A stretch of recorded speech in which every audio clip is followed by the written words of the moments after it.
Welcome to Caregiving Club on Air.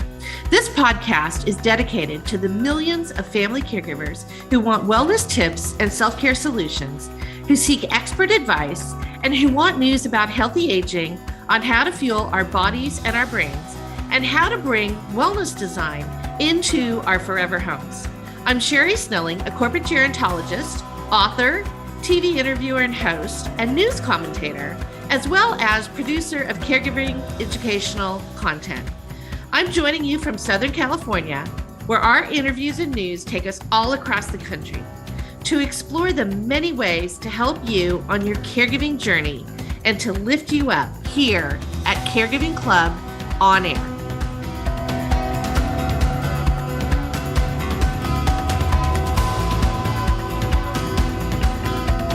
Welcome, everybody, to Caregiving Club on Air. I'm your host, Sherry Snelling, and this is our special holiday episode.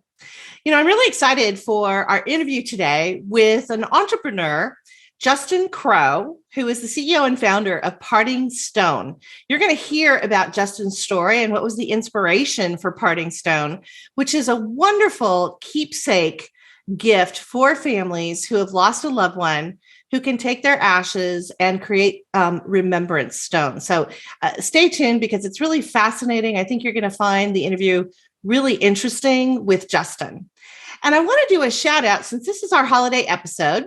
We've created our first annual Caregiving Club holiday shopping guide. And what we've done is we've curated our guide into three separate gift boxes, if you will. The first, of course, is caregiver wellness. The second is wellness products for your older loved one.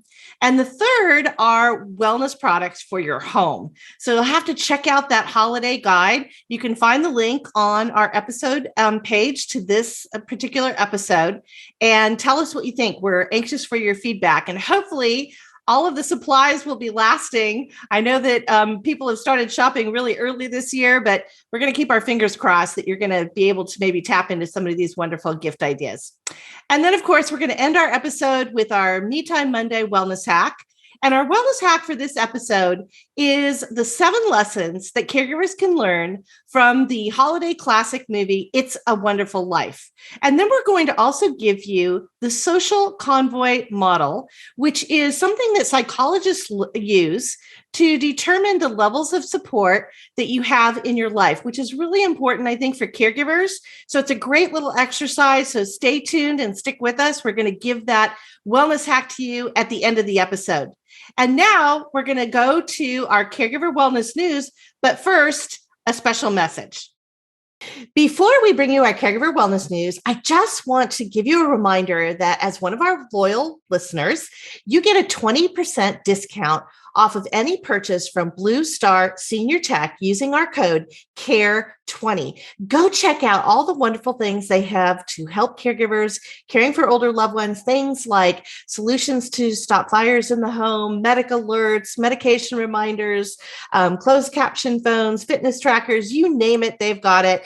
So use our code CARE20, that's CARE 20. And not only will you get a 20% discount of all of your purchases, but your purchases go to help veterans organizations. So that's bluestarseniortech.com, CARE20.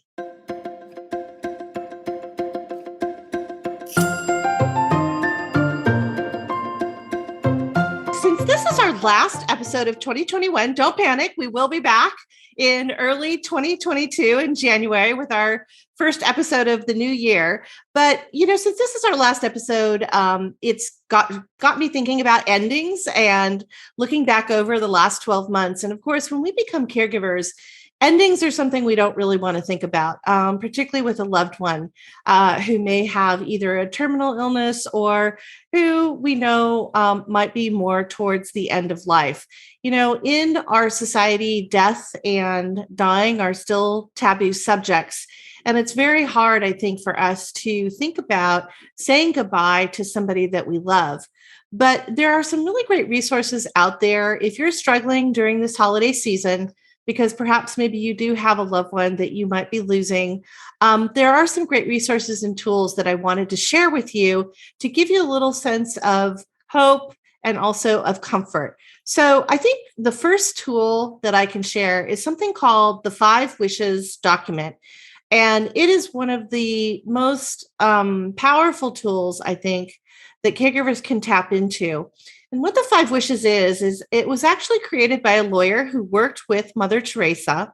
And he started a nonprofit called Aging with Dignity.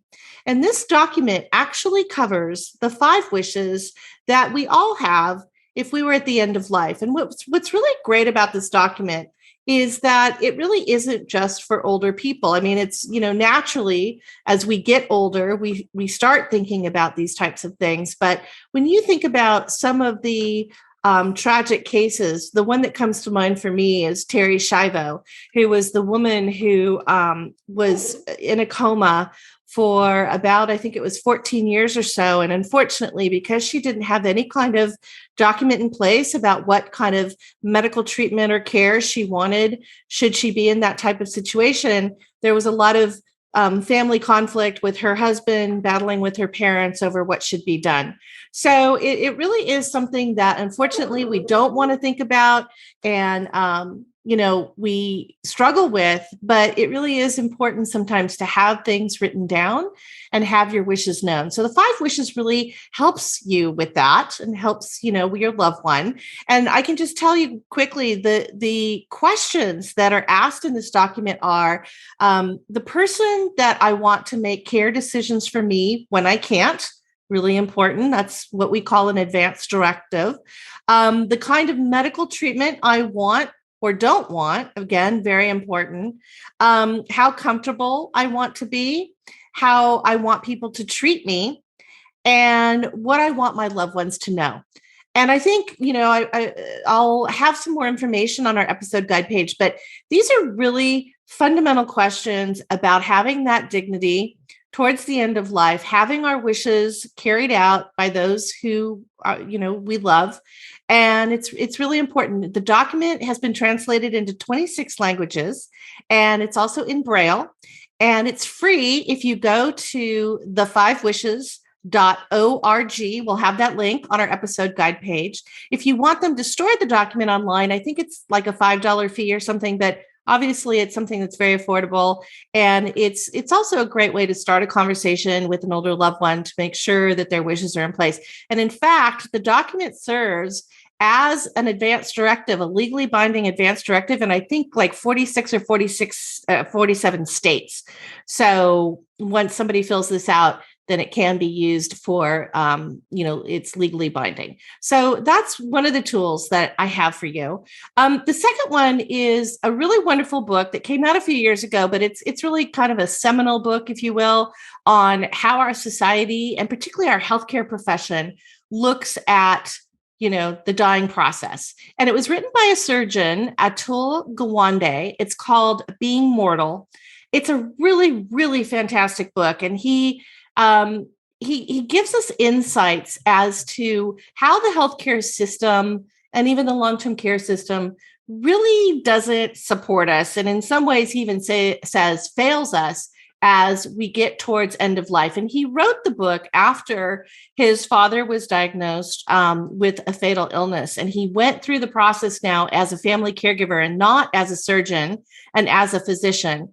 And it really, I think, gave him even more insights as to what the system is all about and what do we need to do to think about really fixing it. But it's a really fantastic book. It was also made into a Frontline special series on PBS. So if you'd rather watch rather than read, you can check that out. But we'll have a link to the book on our site. And I just want to read to you what he wrote. He said, medicine has triumphed in modern times, transforming the dangers of childbirth, injury, and disease from harrowing to manageable. But when it comes to the inescapable realities of aging and death, what medicine can do often runs counter to what it should. And I think that's really the premise for the book. So again, it's a really great read for anybody, not just somebody who might have a loved one, again, who is terminal right now, or even who has aging parents. It's really a thoughtful book for all of us. There's something else I want to share with you. And I actually met this woman at a women's conference at the Motion Picture Television Fund, which is out here in Southern California, put on a few years ago. And she was a keynote speaker, and she was just phenomenal. Her name was Chung. She's an installation artist. And what she talked about, and it was based on her TED Talk, which I'm going to have a link on, so you can view that yourself. But she did her talk on what she did after Hurricane Katrina hit in New Orleans. She was a resident of New Orleans. Obviously, as we all remember, that was an incredibly devastating hurricane, and the city really needed to heal. And she felt that her role as an installation artist, she could help with that. So what she did is she installed these great big, huge blackboards around the city. She put out colored chalk, and at the very top, she painted, "Before I die, ... And then she had lines where people could write down, their bucket list, their wishes. And what was really kind of phenomenal about this whole idea is that not only did the city of New Orleans just really come out, people of all ages started writing things down, it became a worldwide phenomenon. It actually became a movement. And so whether or not there had been other tragedies, maybe in other cities, and I'm talking about, everything from India, Europe, Australia, China, you name it. These installations started cropping up. And so what Candy did is she actually researched what was happening, took photos, of course, of all of the boards and interviewed many of the people who were involved. But what she found is there were consistent themes, no matter what the culture, the country, the age, the gender, whatever it was, all the differences that we know that we have. There were certain universal themes, and those were spend more time with family, tell people that you love them, don't wait for things that you want, do it now, do it today, because you never know, and have hope. And I think that it was a really great inspirational talk. There's a really lovely coffee table book that's come out with all of the photos, but I'm going to have a link to that TED Talk. I think it's worthwhile. It's worth watching because I do think it's a little uplifting to hear about these types of things from other people. And then, I also want to share with you another great resource. So as we all know, there's wonderful nonprofit organizations like Make-A-Wish Foundation or the Starlight Foundation who grant the wishes for terminally ill children.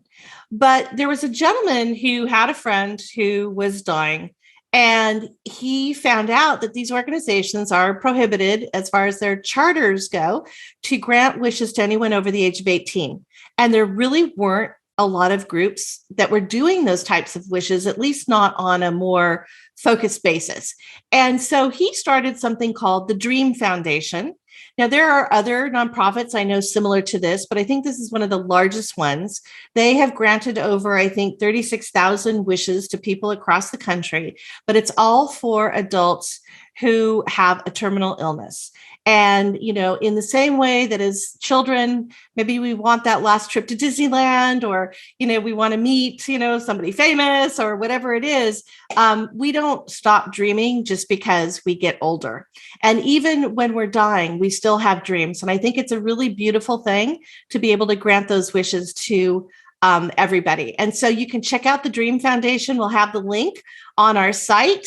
But I thought those were really important things to share with you in terms of endings and ways that we can stay supported and support our loved ones and also stay comforted. And so next, we're going to turn to our pop culture news. I've got my notes here. We have a lot to share with you today. So for pop culture, there are a few movies I wanted to share with you. A couple you may know of, and a couple maybe are going to be new to you. But the first one is a movie called Bonneville. Now, this is not a new movie. This is a movie that actually came out, I think it was in 2006, and it stars Jessica Lange, Kathy Bates, and Joan Allen. Those are the three stars of the movie. And it's a really, really wonderful. It's almost kind of a little bit of a Thelma and Louise road trip type of movie for women, but women who are in their late 50s.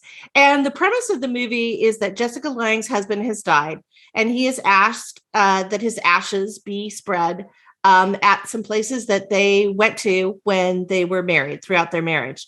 And so, not wanting to do this alone, she gathers her two best friends and they set out in his 1966 Pontiac Bonneville to fulfill his final wishes. But it's a really great movie. There's some scenes that show a little bit of family conflict, which we know typically happens when we have some blended families. This happens to be a scene with her stepdaughter, which is his oldest daughter from his first marriage. She was his second wife. So we do see that a lot. So I think that sometimes, pop culture and movies can help us start, conversations. But this is a great movie just to, sit down and watch with family, or particularly maybe with girlfriends. And then the second movie, which I just recently watched, now this is a newer movie. This came out actually this summer. It's called Queen Bees, and it stars the wonderful Ellen Burstyn and Loretta Devine, who I love. And if you don't recognize her name, she was on Grey's Anatomy for years, played the wife of the chief, I think, on in the hospital. Who had Alzheimer's, by the way, on the show, and Jane Curtin, and also Anne Margaret.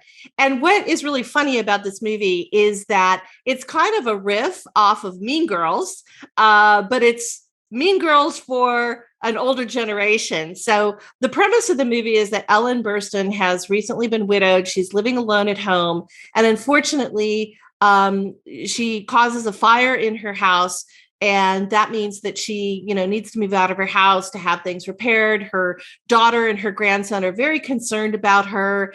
And what she winds up doing is something called a hospitality stay. Now, I've written an article about hospitality, and if you don't know what that means, it's basically where you can have an older loved one go stay, whether it's for a day, a weekend, a week, or even in the case of the movie, she was there for a couple of months, but it's a temporary stay at an assisted living facility.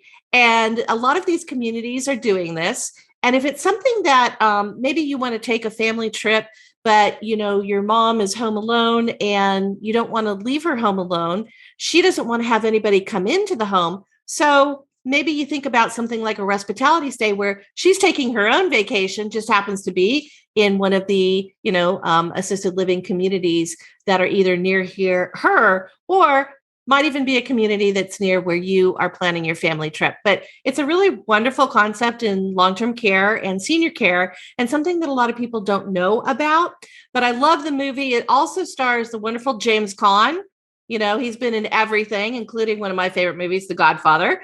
But he plays her love interest. And, she's very resistant, of course, to going to the assisted living. But obviously, there's a little spark there. And it's just a really cute movie. And I think it's a really great movie to watch with your mom, particularly those of us who have older moms, kind of spark some conversations there. And then, because I don't want to leave the dads out, one of my favorite movies, particularly about kind of end of life, is, of course, The Bucket List, with the great Jack Nicholson and Morgan Freeman. They're both, great actors at the top of their game.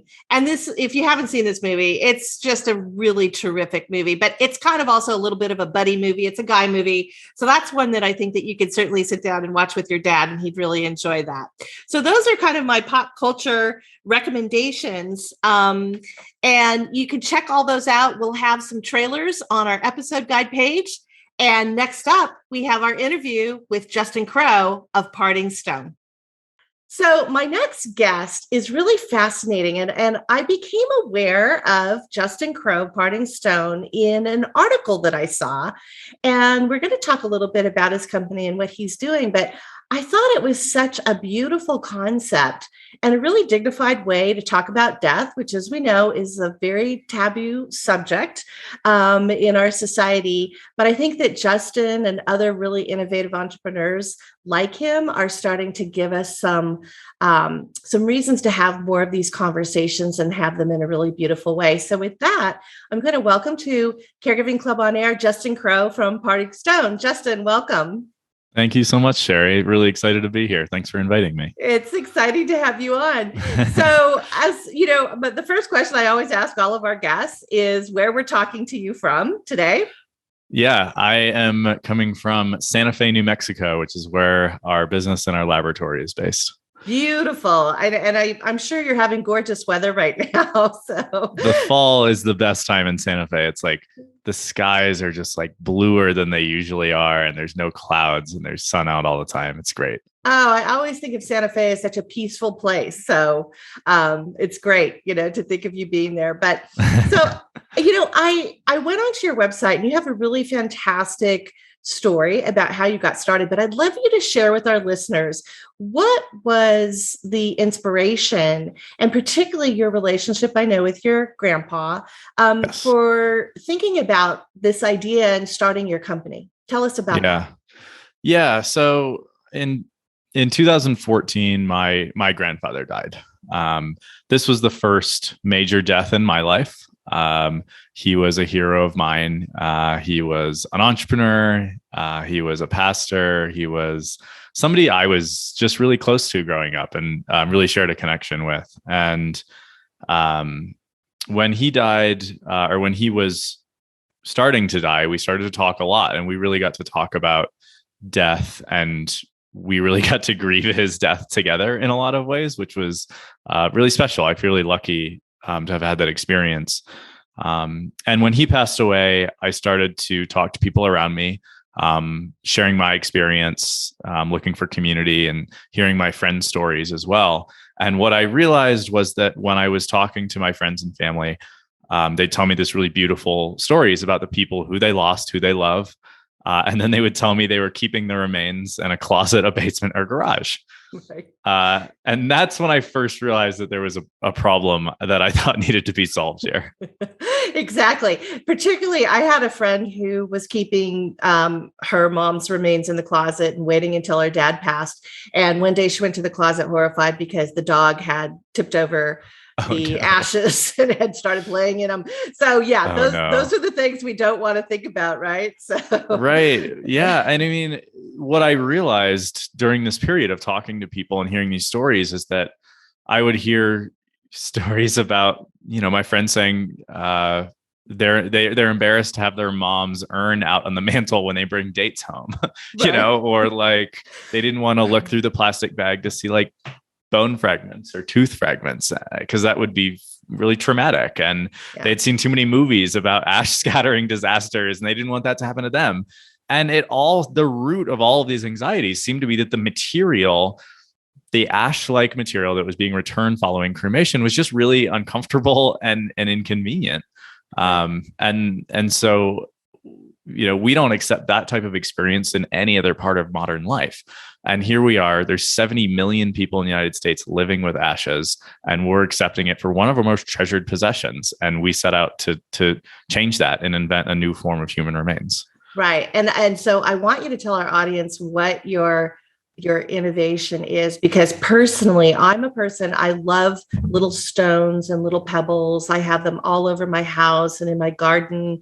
I have little pebbles that have been given to me that are in my, coat pockets that have little sayings on them. So I'm definitely the kind of person I'm on your list for the future, Justin. In the will. Yeah, exactly. But me and my dog who's sitting next to me, because you do pets as well. But tell us a little bit about Parting Stone and what it is that you do. Yeah, so Parting Stone developed a 100% alternative to conventional cremated remains. So when a family chooses cremation, they now have the option between receiving cremated remains or solidified remains. And what solidified remains is it's the full amount of remains in a form that looks like a collection of smooth stones. It's a 1-to-1 ratio. So if we receive 10 cups of cremated remains to our laboratory, we'll solidify that into 10 cups of solidified remains. They range in size from kind of thumbnail size up to palm size, and they really just look like and act like natural stones. Mm-hmm. And it provides a comfortable form of remains for families to share with friends and family, for people to carry with them in their pockets, for people to take stones on vacations, and just a far more intimate experience for families choosing cremation in the U.S. Yeah, it's fascinating because I lost both my dad and my stepdad over the last, past few years. And both of them were cremated, and we released their ashes in different ways, of course. But and that was, it was a beautiful moment. But I wish sometimes that I had And I have little pins or little things, that remind me of them. But this is such a beautiful idea. And what I love is I read that on average, you'll create maybe between 40 to even 60 stones. And what a wonderful gift to give out to all the family members who maybe want something to remember the grandkids or whomever. Absolutely. Yeah, I just think that's such a beautiful idea. But tell us about the science, because this is not just, you working out of your home garage, doing these things like we think about most, startups or entrepreneurs. Tell us about, you've got some real science behind this. Absolutely. And, 2.5, 3 years ago, it was just me trying to figure this out, and very quickly hired a team of really amazing people who have helped us grow this company and share this vision. But really early on, when we realized we wanted to create a solid form of remains, we applied for a grant to work with Los Alamos National Laboratories. And we received the grant, which was a really exciting milestone for us. And we got paired with an amazing advanced ceramics material scientist named Chris Chen. He typically works on nuclear submarines as a material scientist, and took 6 months of his life to help us develop the technology to offer a new form of human and animal remains. Yeah.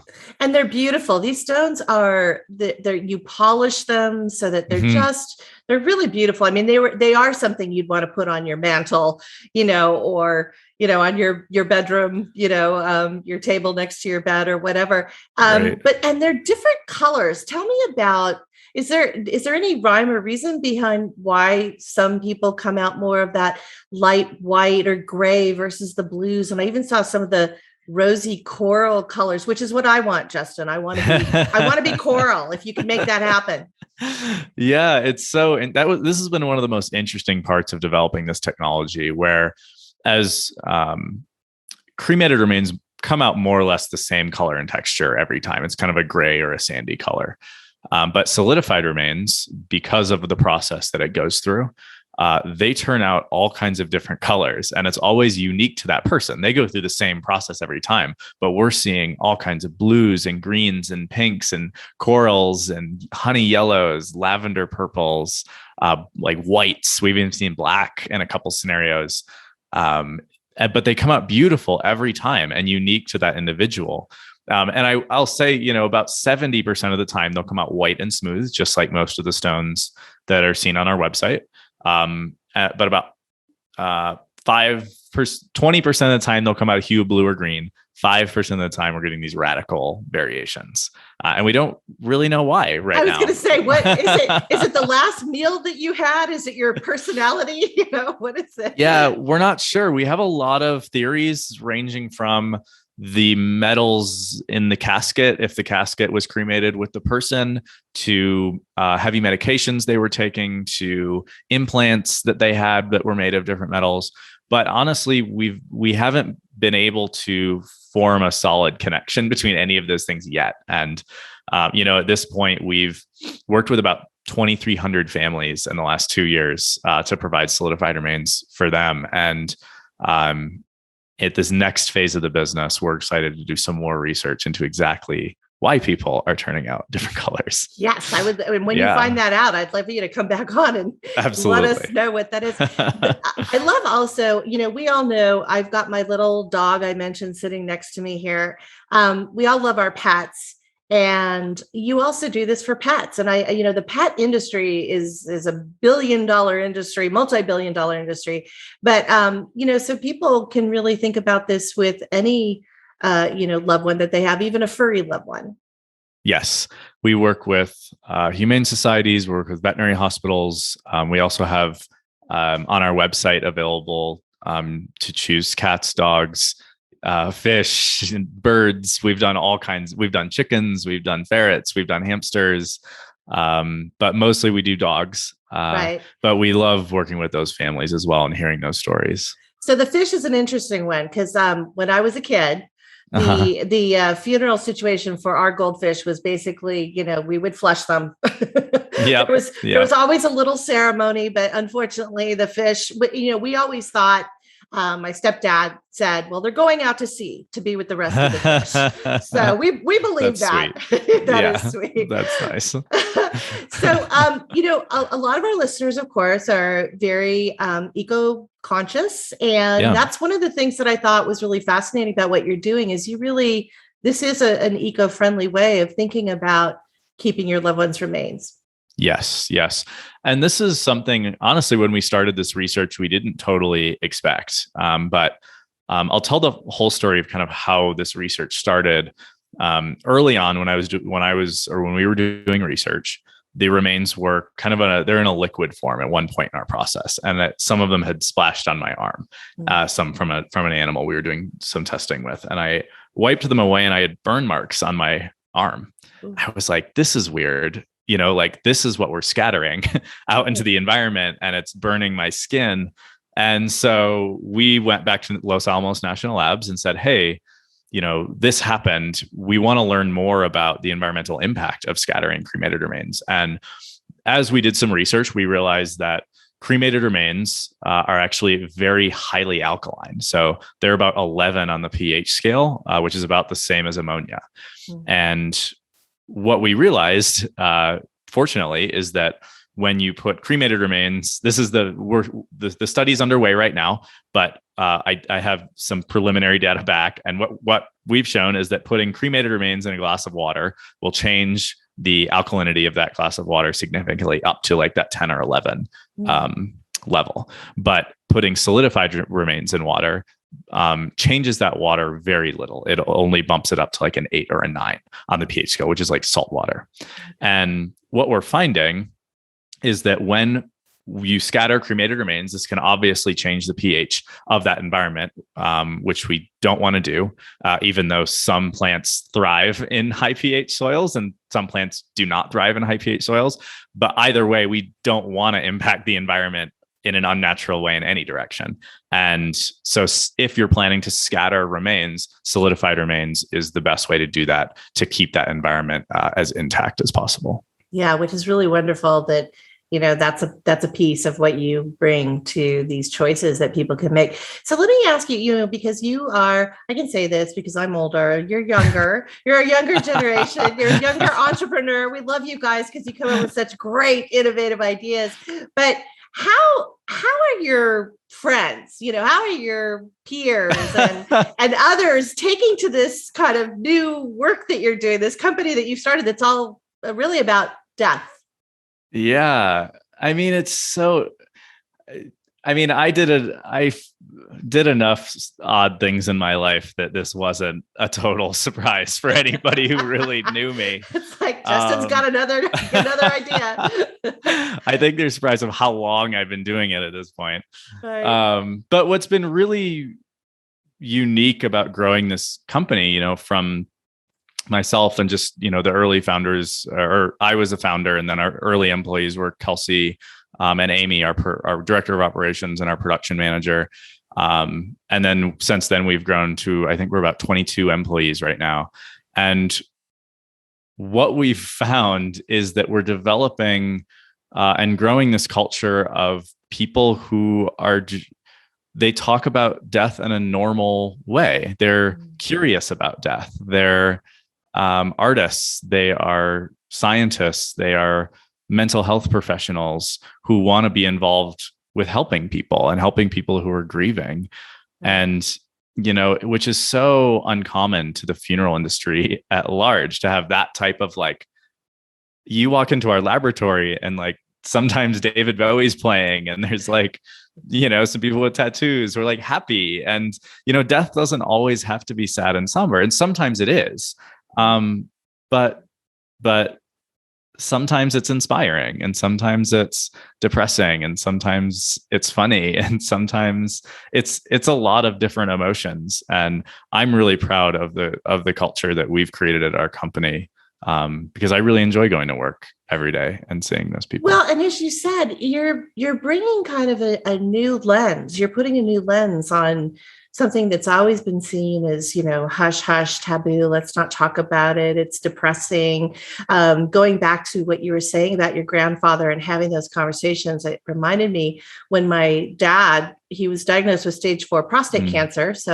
And he decided not to get treatment. And, it could have been a very sad time. He wasn't given very long to live. You know what he did? Instead, he was like the king. Everybody came to kiss the ring and party and have great conversations. And, it was almost fun, I want to say, despite the fact of what we knew was coming. It was really, I always was inspired by that. So I think you're right. I think we can, it just depends on the situation, but we can look at death in different ways. And what I love is, you're probably familiar with, Elizabeth Kubler-Ross, who, wrote about the 5 stages of grief. And one of her colleagues that she worked with, David Kessler, wrote a new book called The 6th Stage of Grief is Meaning. And what I love is that Parting Stone is not letting you end at acceptance for your stages of grief. It's giving you some meaning back. It's giving you something tactile to remind you on a daily basis. Because see, the ashes, they're just out there, right? But something you can look at or feel every day. I just love it. I think it's great. Yeah, absolutely. And another grief philosophy that I read about was continuing bonds, which I'm to give a really basic overview. It kind of says that you have a specific kind of relationship with your mom when you're 5, and then a different kind of relationship when you're 13, and a different relationship when you're 30, and different when you're 60, and different when she passes away as well. But the relationship never goes away. It always continues. It just shifts. And after death, that relationship is sometimes carried through in objects that we keep in our life that reminds me of those people, like you were saying earlier, like the pen, I think you said, in your life. And what I noticed early on was that in all of this research, nobody was saying that they felt a connection to the remains, the ashes. Right. And I was like, that's so weird, because that's like, for me, like the most obvious thing. But again, it was that problem that it's just so hard to look at a bag of ash and feel a meaningful, deep connection with it. And that's what we wanted to solve. We wanted people to feel an intimacy and like be able to hold your loved ones again, with you. Like that's powerful. And that's a tool, and you never stop grieving when somebody dies. And this is something you can carry with you for the rest of your life if you want to. Yeah. And I'm really into, now I've done a lot of research in biophilic design, which is all about bringing nature into our homes. And this is a perfect example because, like you were saying, it's in a plastic bag or it's in a gold urn, maybe somewhere, and it doesn't feel natural. But something like a stone that makes you reconnect, with kind of that nature and that natural side, which I really love. So, well, Justin, it's been great talking to you. We could just jab about death and grief all day, but hopefully our listeners really enjoyed learning about, there's a lot of choices out there when we, are thinking about our loved ones and losing them. And how do we not lose them forever? And so tell us how our listeners can find you. And then you also mentioned you're doing a podcast. So we'll let you go ahead and promote that podcast. Then people want to, learn a little bit more, but go ahead and tell us how to find Parting Stone. Yeah. So to find Parting Stone, you can go to partingstone.com and you can learn more and see some of the colors and see what the solidified remains look like there. And if you place an order, we'll send you a collection kit to retrieve those ashes that you have to make that process really comfortable and easy. And then, yes, we also have a podcast. It's primarily industry facing, but it's fascinating for anyone. I think some of the episodes, it's called Death Care Decoded, and it's hosted by myself and our content manager, Alexandra Joe. Oh, great. Well, I'm going to be listening in for sure. And I know you've also made some business arrangements and some partnerships with some funeral homes. So people can just ask as well when they're making decisions if the funeral home offers something like this, correct? Absolutely. If your funeral home, when you're making your arrangements, if they don't present solidified remains in the arrangement, you can always ask for it. Say like, have you seen the stones or the solidified remains? We'd really like to receive the remains back in that form. And that funeral home will get in touch. We are working with 350 funeral homes across the United States. So you may walk into one with our, display in the arrangement room. Wonderful. Well, again, Justin, it's been great. Put me on the list, me and my dog, me and Penny, we're on your list for the future. Hopefully it's not going to be anytime too soon. Yeah, but. we hope not. We don't want to see you in the lab anytime soon. That's right. but good to know. I appreciate it. Sure. Well, Justin, again, congratulations on, everything that you're doing and the grants that you're getting. And we wish you continued success. And again, for our listeners, you can learn more at partingstone.com. Thanks, Justin. Thanks, Sherry.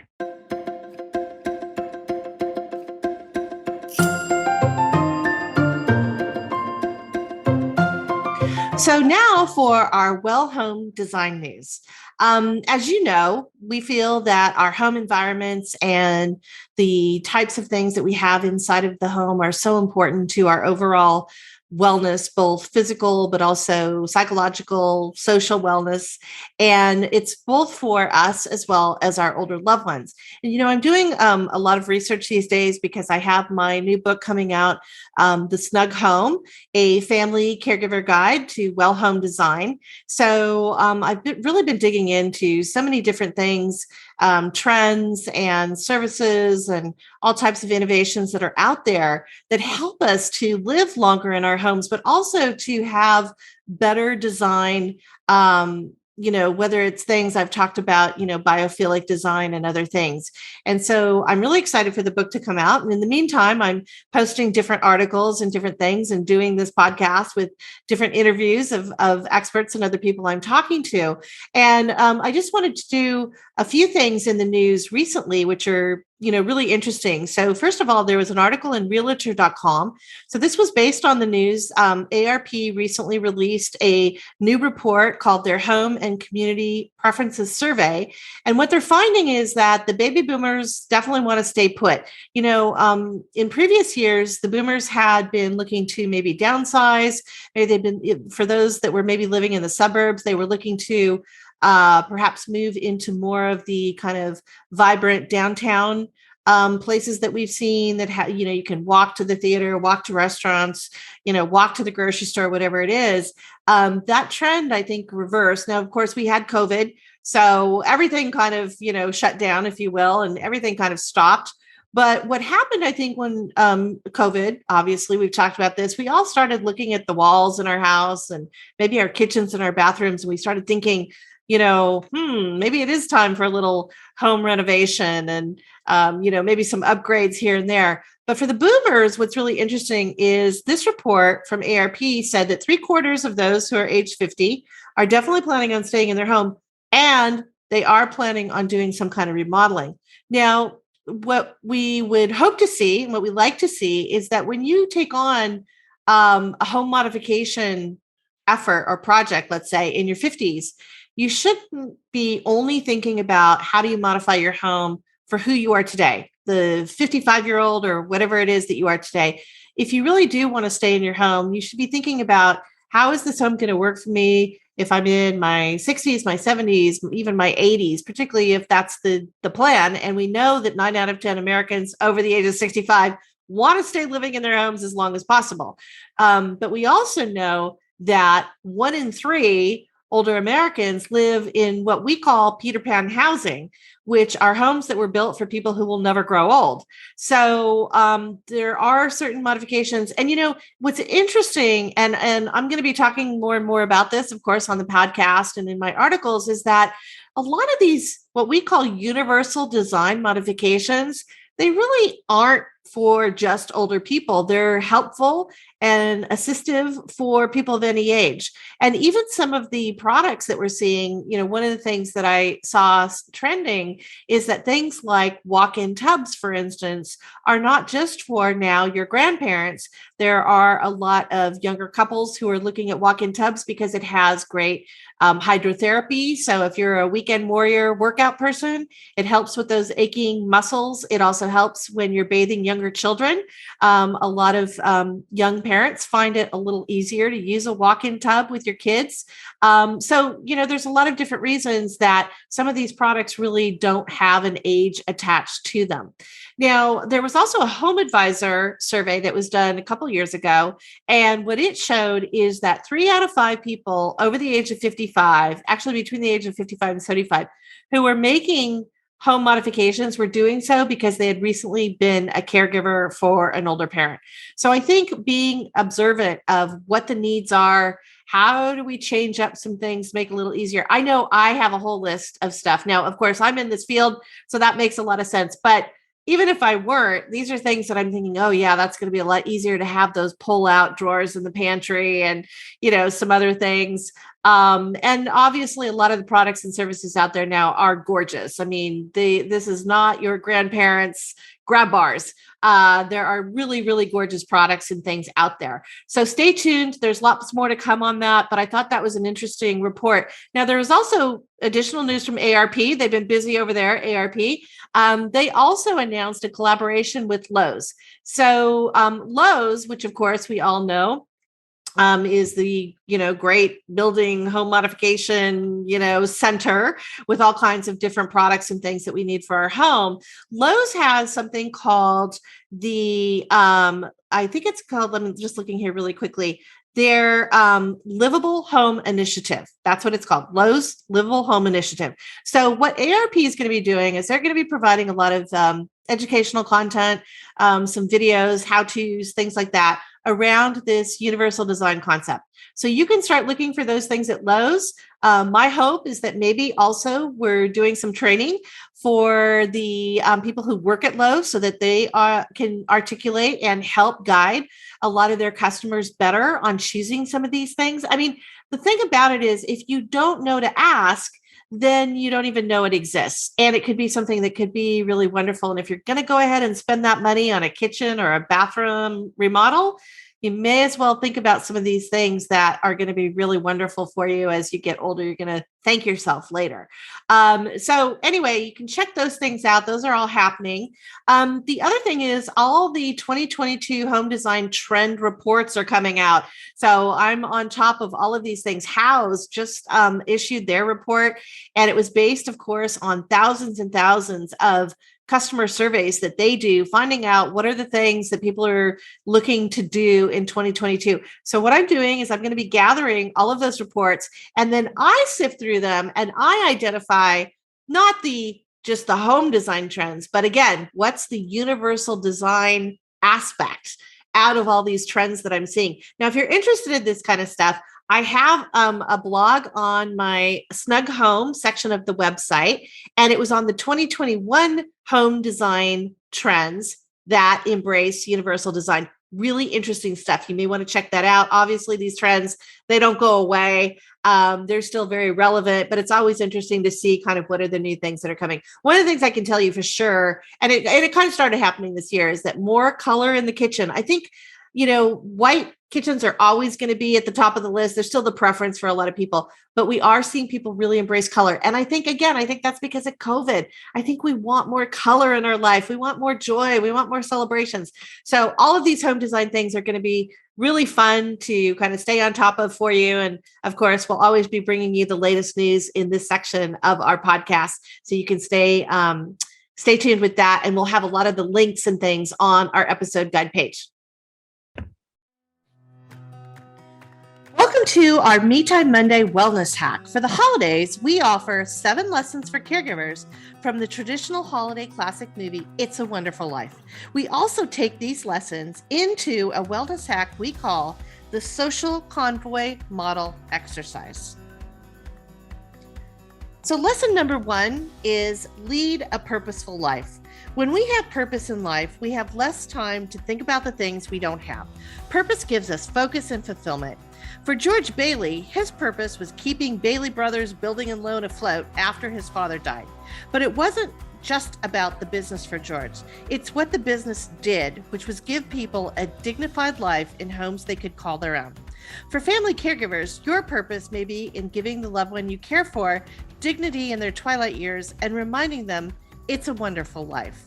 This gift of dignity and caring anchors us in something beyond our personal needs. It's what the psychologist Abraham Maslow called self-transcendence, which is the highest peak in life achievement. Lesson number 2 is a simple life can be a happier life. Sometimes we make things more complicated than we have to. Keep it simple, stupid is what is known as the KISS model of life. Trying to do too much or be too much doesn't bring happiness, only stress. People who are optimists, where the glass is half full instead of half empty, live longer and happier. Living in a community where we feel welcome can be comforting to caregivers. It helps to have a supportive environment at home, at work, and in your hometown. Having this kind of haven helps caregivers to not sweat the small stuff. Lesson number 3 is character, not cash, counts. Remember that scene where Mr. Potter tries to tempt George Bailey to sell his family business and come work for Potter for unbelievable riches and a high-end lifestyle? In the end, George valued his character over the cash. Character is something that is often overlooked these days. We are so worried about how people perceive us that we don't always listen to that internal voice that makes us do the right thing.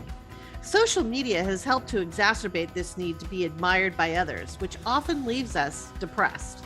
Or we feel guilted into doing something that hurts our own health and wellness needs. But it is how we see ourselves which counts the most. For caregivers, making choices that align with your values, your abilities, and your availability are key. Sometimes saying no is not a bad thing. Take a tip from George Bailey. Don't sell out your character and your own needs, no matter how tempting. Lesson number 4 is everyone needs at least one confidant in life. Harvard University has conducted the longest running study of why certain people live longer and healthier than others. Amazingly, it is not nutrition or more exercise or how much money you make. After almost 90 years of research, Harvard scientists have been able to identify the secret to longevity, and it is this: having quality relationships and at least one confidant who always has your back. For George, it took the angel Clarence to show him who his confidant was through life, his wife, Mary. She loved him for richer or poorer and always backed his play no matter how dark some days seemed. Your confidant might be your spouse or partner, or it may be a lifelong friend, a sibling, an adult child. It doesn't matter who, it just matters that no matter what problems you face, you have someone you can turn to for strength and support. Lesson number 5 is reflect on how your life has meaning. The big theme of It's a Wonderful Life is the one that one life touches and influences so many others. The angel Clarence helps George in the depths of his depression and hopelessness to see how the little things he did, like rescuing his kid brother from the frozen pond, understanding how the druggist, Mr. Gower's grief could have meant a fatal mistake, and staying behind to keep his family business together even though he sacrificed his dreams for adventure. All of these things made big differences in many people's lives. The positivity psychologist Martin Seligman said we have 3 phases of life we can choose from. The first is a pleasant life. The second is a good or engaging life. And the third is a meaningful life. The meaningful life is the one that caregivers are leading, where you are using your virtues and abilities to help others. That in turn helps you live longer. But just like George Bailey, caregivers can overlook their own small contributions that have big impact. Family caregivers need to know that the care they provide has larger meaning. It has personal meaning for many in that you are honoring the love of a parent or a grandparent that they gave to you. It has meaning for the person receiving the care to know they are loved and not alone. And it has meaning and monetary value to society. A whopping $470 billion is the value of the unpaid care of our 53 million family caregivers in the US. That is more than the revenues of the top retailer, Walmart, and top tech giants like Apple, Microsoft, and others. Like George, what you do counts for more than you know. Lesson number 6 is life sacrifices can be life's rewards. Nothing delights George more than to find Zuzu's petals in his pants pocket when he had feared the life he thought was worthless was lost to him. Zuzu and her petals became his touchstone to a wonderful life he couldn't wait to get back to. Like George, caregivers make a lot of sacrifices in order to care for their loved ones. But in this sacrifice of providing love and care, there are many rewards. Caregiving does have silver linings. Maybe it is the conversations we take the time to have that we were too busy to have before. Maybe it is building our empathy and compassion for those more vulnerable than ourselves. Or maybe it is realizing who you are through an experience you did not expect or plan. Caregiving can seem like a sacrifice, but in the end, it can bring rewards. And lesson number 7 is no one is a failure who has friends. In the end, George Bailey realized he was the richest man in town, but it wasn't about how much money he made. It was about his social convoy, the circle of family and friends that he could count on when times got tough. So the social convoy model is an exercise that we're going to take you through that is based on a sociology theory about identifying and engaging with social networks for protection. For family caregivers, it is more about protection from loneliness and feeling all alone in your caregiving journey. This theory was created by psychologist Tony Antonucci at the University of Michigan in 1980. The sociology scientific exercise was meant to show how our relationships and that interdependencies can change or remain consistent throughout our lives. If you are at the center, the next ring should be those you cannot imagine your life without. It can be one or more persons. The third ring, furthest from you, is the next layer of relationships. These are important people in your life, but not essential to your health and happiness, and not the first people you would call in a crisis. These diagrams may change over time, but it visually lets caregivers see who they may rely on for help, whether that help is with their loved one or for themselves. What is important is to identify your social support network and identify if you are at risk for being lonely. Researchers have linked loneliness to a host of health problems, including poor cardiovascular disease and immune function, poor sleep, increased stress, and even Alzheimer's.